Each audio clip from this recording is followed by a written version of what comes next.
everyone. Okay, when if you Google startup a business, the first thing that the most Google item, the first few, like the first 10 things that people Google for are all about finances. How do I get funding for it? How do I get the money for startups? How do I do a business plan? How do all these are good and important, but most times people miss the most important thing, that is the entrepreneur itself being ready before even the financing of the startup. Okay, so contrary to what many entrepreneurs think, that for a startup you need money. Yes, you need money, but that is not the first thing you need. The first thing that what you need is what I'm going to introduce to you today in the next 15 minutes.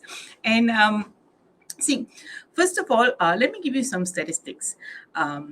In the worldwide statistic is only 1 in 10 startups succeed in the long term, and this is cited from Forbes magazine. But in Malaysia, in a business incubator called ET Ideas, they have 80% success in their startups. Even during the pandemic, all the startups have actually either gone, have grown with tremendously, gone international, and the only 5% that is also in industries like tourism and industries that were just totally shut. They didn't close, just maintain, and they start growing after that, once the pandemic is open. So it is something else that this business incubator does, that prepares the entrepreneur first, and from there the startup is grown, and for the rest of the lifespan of the startup, or however long the entrepreneur wants to be in business, this sustains them. What is this secret? Let's look at it. Let me start with the first stories. People always remember stories well, so let me start with the first story first. Some time back, I had this entrepreneur who was doing catering businesses. Okay, catering business, and I was ordered. This was during the pandemic, so everybody was catering. So business was good, and her food was really good. Her food was very nice. So me and a couple of friends, we were catering from her for lunch. Every day we'll order lunch, and her business was very good. The thing that and I was telling, she's actually a cousin of a friend, so I was telling her friend, you know what, I do, and I build entrepreneurial mindset.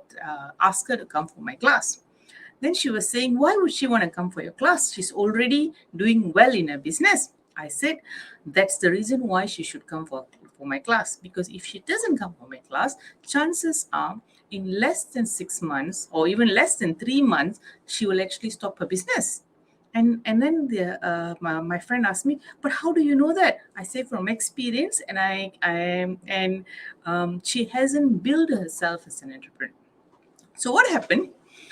Business really grew, and then there was in Malaysia we have a month called fasting month. During fasting month, although she saw her clients were not the group of people who were fasting, she changed her menu to fasting menu, which many of us didn't order. And after that, she after the fasting month, she took a break and she never came back into business. So then my friend, this was less than 3 months after we spoke.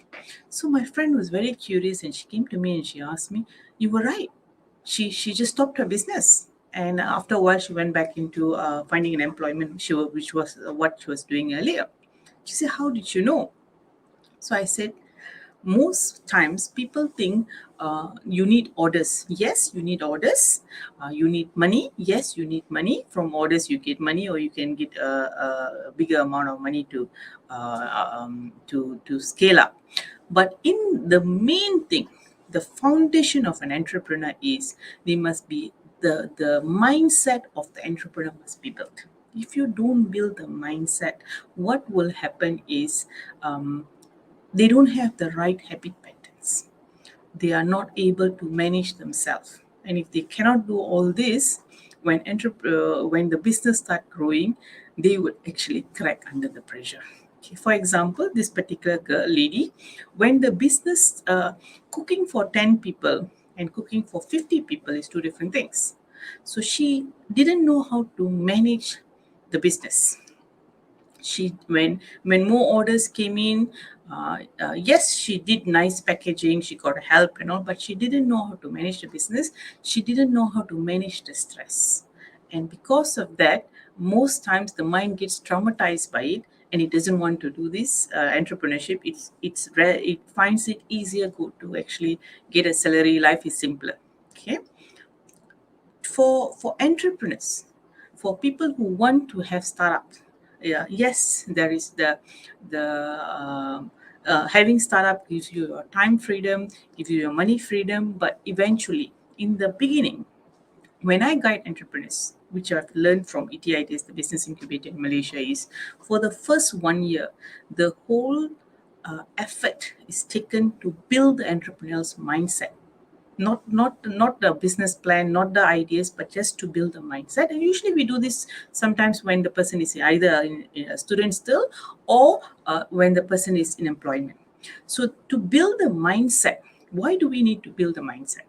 Because if you look at the how we are wired as a human being, we have our conscious mind and we have our subconscious mind.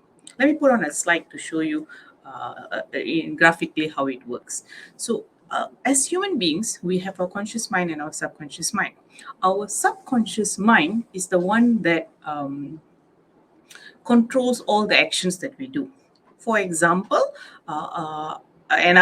when you start driving, right? When you first start driving, it is something that you take so much effort to do. It's so tiring. You're actually using your conscious mind. A conscious mind sets the goal, sets the direction. That's where you want to go, but it has very limited capacity. Something like 2% only. Okay, just for graphic for illustration. 98% of the work is done by your subconscious mind. What goes into your subconscious mind is done through repetition. Okay, so if you have the right habit patterns for entrepreneurship, then you can sustain through the ups and downs of the dynamic business world. But if you don't have the right habit patterns and you don't build it yet, um, often you will crash under the pressure of entrepreneurship. That's my short takeaway from this. So you need to spend the time to build the right habit patterns. Right habit patterns like focusing on the end goal, managing your emotions, looking at the strength of your subconscious programming, looking at its weaknesses, managing its weaknesses, aligning your thought, words, actions. Being in a business incubator will help. Having the financial support will help. Having the relationship support will help. All this will help to build a mindset. So you should build a mindset during stability. Once this habit patterns and the mindset is ready, then as whatever obstacles that come in, you will be able to see the opportunities in it. You will be able, this mindsets through repetition will become a subconscious action, and you will be automatically automatically triggered when required under pressure. So you need to build it in calmness first. Second big thing is you must be able to manage your emotions. Like for the example that I showed just now. See, when she didn't have the habit pattern of managing her emotions yet, she didn't know how to manage her emotions. So when it became too stressful, when it became a traumatic experience. So she no longer enjoyed cooking, no longer enjoyed growing a business, but it became too traumatizing for her that she didn't want to start back after the break. And this is not just her. I've seen many entrepreneurs like that. Many times when the business grow too big, too suddenly, and they cannot deliver, or they get customer complaints and things like that, they get very traumatized because they can't really manage your emotions. So there's a method for us to manage emotions, which I'm going to put on slide again. And if you look at it, we call this method SIP method of thinking. So for this, again, this has to be built as a habit pattern over time. The philosophy of this is everything that happens is basically is a lesson from nature. So you need to see what is the lesson, and you need to correct yourself, build your habit patterns, and all using SIP. Most times what happens is we react to our senses. We hear something or we see something and we get emotional. And when we get emotional, a lot of the energy is wasted there. And the intellect is usually, in this case, siding on to the emotions and finding fault, making it other people's issue and all. So when you do all this, you take your focus off from the business itself and it becomes personal. And most times that's where the entrepreneur fails, and that's where they give up their startup. So the right method of thinking, the SIP method of thinking, takes time to build, but doing this correctly will actually get people to correct their programming. So it doesn't matter if your parents are not entrepreneurs. It doesn't matter if you don't have entrepreneurial genes.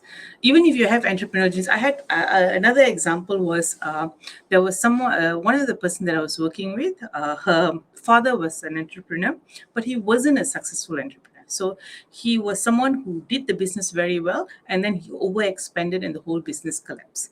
So if you have this kind of experience in your family who you have watched growing up, this also is in your subconscious programming. Again, this person, when she was when her business was growing nicely, her eagerness to overexpand was always there.